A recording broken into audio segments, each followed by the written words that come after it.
Guys, this started with fitness. It's going to end with fitness. But objectively, I'm a brand guy.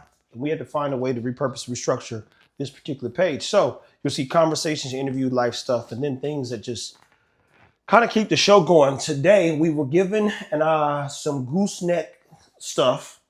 But realistically, I got it from our guy, Virtuous Coffee Cycle.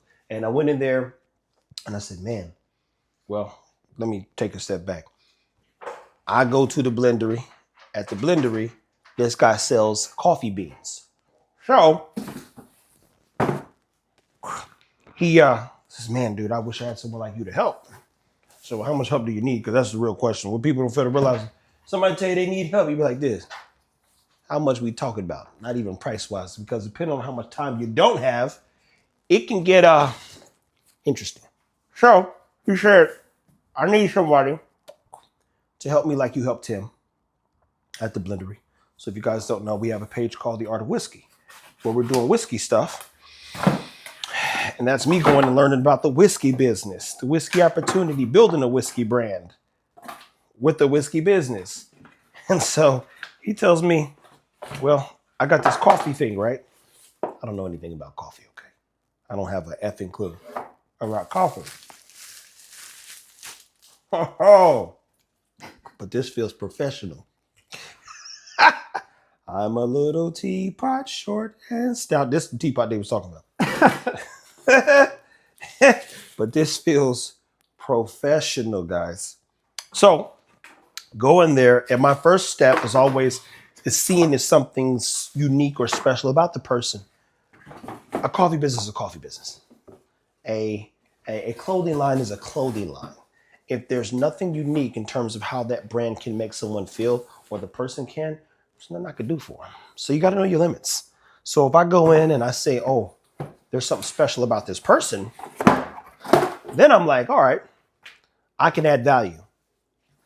Now we have to talk opportunity, numbers, all kinds of fun stuff. But he was forthright in saying what he couldn't do. And I said, well, I'll just build me a coffee brand then and take you guys down my coffee journey. And I tell you, man, we've drank some coffee so good so far. For one, I didn't know people love coffee as much as they do, but there's not one soul who I bumped into who's not like, oh, every day I gotta have coffee. And then I've been reading a lot of stuff, and he said, oh, them Ethiopians where it started. I think Chance even pulled up the ritual that the Ethiopians do for coffee the other day because we're trying to find the right name. But our guy Jason gave us grinders. He gave us the teapot thing. He gave me the pour over system. I mean, straight up, let's just be very clear. He hooked it up, and I still don't know what's going on. So while we get this thing situated, we're going to start another talk. So the big question is for those people who are coffee fans, hey, what is it about coffee you like? What would you name a brand? What do you want to know about coffee? And I think we're going to leverage this page by walking you guys through all the things that I get to go and learn about. So I get to go learn about hunting. Richard DeBerry is building a boat. I'm going to go get on his boat. Hey, what was the process in putting the boat together? The boat cost him $400,000 to build.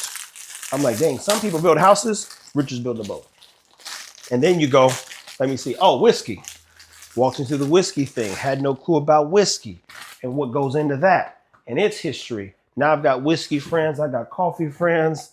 I got dog friends. I got business friends. I got brands on brands on brands that really need work. And I don't mean no hype stuff. I'm talking people who genuinely are starting off from the ground level and have a vision for what they want to achieve and what they want to do.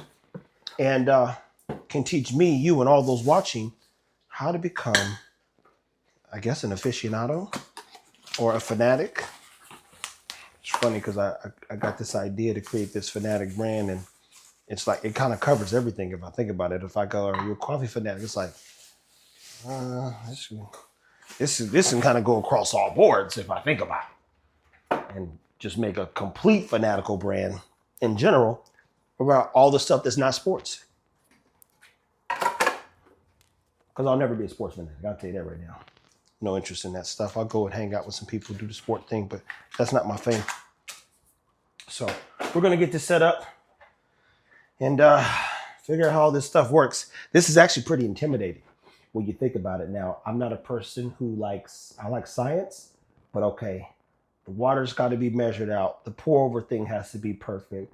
The amount of coffee has to be precise. And then, you've got these, I don't say limited beans, but these Ugandan beans, and you go, wow, this is interesting. Roasted date, 11/13/25. Roasted dates. I never even checked the date on any coffee. What's funny is I'm gonna have to ask him to walk me through how to read a coffee label, because I didn't used to be able to read whiskey labels. Now I can read the shit out of a whiskey label. And I definitely know anything dog related. So, I forgot I do dog stuff too. All the stuff I named in terms of brand stuff. And the main gig is why we're here. Because there'd be nothing to leverage if I didn't take care of the dogs. I'll just be a guy with a good idea. But then when you see it done, now 2 times, 3 times, Tim was proof that I was right. And I try to help a lot of people. He's just a guy who committed to finishing. So I'm going to get into some grind stuff, and we're going to figure out how this works. And then we're going to turn around and come back and talk a little coffee and brownie. So guys, I made my first cup a pour over Kujitsu. Now this is for real life. This is some coffee, and I tell you one thing, man. It actually I feel like I did something. Like you do a little something. You're like, man, did I do that? I feel like I need Mystical behind did I do it? I think, was that Mystical or somebody else? Point is, whole setup here. This guy's an artisan. This is an artisanal style of preparing your coffee. I'm have a shirt that says Coffee Neat. It's going to be the thing that you're going to see coming forward when we build our brand out. But Virtuous Cycle Coffee is a company who focuses on positive things, to say the least. And even more importantly, this dude loves the integrity of a coffee bean and pushing it to its full capabilities. And I love getting involved with people like him and others because it pushes me. So I had no clue that I actually like coffee. The irony is, one of the things I always order is coffee black, or literally an Americano, just coffee and water. So to be able to get some of the best beans, these are Ugandan beans, and then a whole setup passed off, you'd be like, man, say less. There's no excuse not to do the work. So 7 days a week, at least. I got to make the cup every day. So I might could do it a couple of days, because I could see.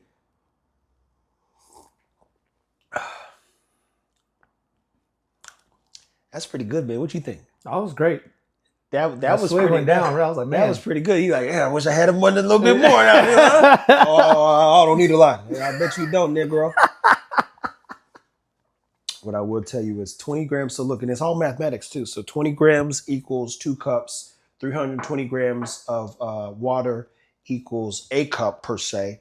And it's a good cup of coffee. Like some people I think go ham, but this is not even a full cup of this. So I got to go to the store and get me some new coffee cups. I need a coffee cup. This is going to be new, but a couple little coffee swiggers per se, so I can pour some people some samples and get some of those clear ones, those clear vessels he likes to call them. Oh yeah, this is good though, y'all. You have to get a mug that says Dogfather too, bro. Yeah, all that stuff, guys. Look, what I've learned over the years of going down the rabbit holes I've created. Keep in mind, I created my own rabbit holes. Is that I'm a brand guy. I love communication. I'll always get better at talking. It doesn't start perfect, but it does improve. And because of my curiosity, it's opened realistically thousands of doors. I've seen 1,000 things in a lifetime, all because. Should add a little swig of that to that. No, this coffee's too good for that. Tomorrow, whiskey day, I'll do that. But okay, this right here is. Yeah, that'd be a good way to start the day. This right here is and get this, I didn't even know that coffee wasn't supposed to be scalding hot. So now I'm like, damn. Yeah, that old girl at McDonald's sued him, but did they know the coffee was only supposed to be between 201 and 202? Because anything at 212 boils, right? So if it gets to a boiling state, you actually lose the integrity of it. So you want to highlight and pull it out just enough. It's like at the whiskey blender, mastering the perfect amount of air, the perfect amount of water to see what notes you can lock into this whiskey that's done aging. Once you pull it out of the barrel, you go, no, that's interesting. Or it's almost like overcooking food. No, don't nobody want to overcook food. I mean, same concept though. I mean, No, you're 100% right, but that's the worst. You can't undo this. So worst Yeah. case scenario, you say, oh, this is too strong. You could add some water. You could add some cream. You guys this, but I like my coffee neat, and I think that's gonna be my thing. Hey man, I just want some coffee neat, just like I drink my whiskey, man. Don't give me no damn drink. Just give me that whiskey now. Now, if you're into brands, if you're into communication, if you're into business, you have no business without a brand. Brand 101, and shout out to, it's a clip going around from the Poppy person. She said most people don't invest in a thing that doesn't have a high return just yet. But we don't ever go in, as I did a video with Tim and them, and say, man, I love this business so much. No, you love the brand. And you love what that brand does. People go to Whole Foods because of the brand, what it does for the mind, even Trader Joe's because of the brand. You go to, you wear Nike because of the brand. You wear, Richard said he wears New Balance because of Wide Foot. I get certain brands of shoes, and I feel like I need to try New Balance now because of the brand and what goes on with my foot. I wear Yeezys because of not because of the brand, because of what the function of the shoe and how it made me feel. Brands are one of the most important things you could ever focus on. And if you can master your brand, you can connect to a lot of people. A t-shirt's a t-shirt, a shoe's a shoe, but a Jordan is not a regular shoe. It's just that simple, guys. And this ain't no regular cup of coffee. I'm thinking about all the coffee I've had, and I don't think I've had anything even taste like this ever. Have you? no, I have not. Well, guys, we're going to be doubling down, bringing a bunch of content and a bunch of information your way. Trust me, I have a lot to learn. But this right here, I'm like, damn, I got me a little learning set up. I got the beginning stages of the beginning stage. Stage 1. Now wait till we get to 10. We got about 1,000 to go, but 10 will be a good start. Oh man, I got to come up with a saying, but I guess drink your coffee neat.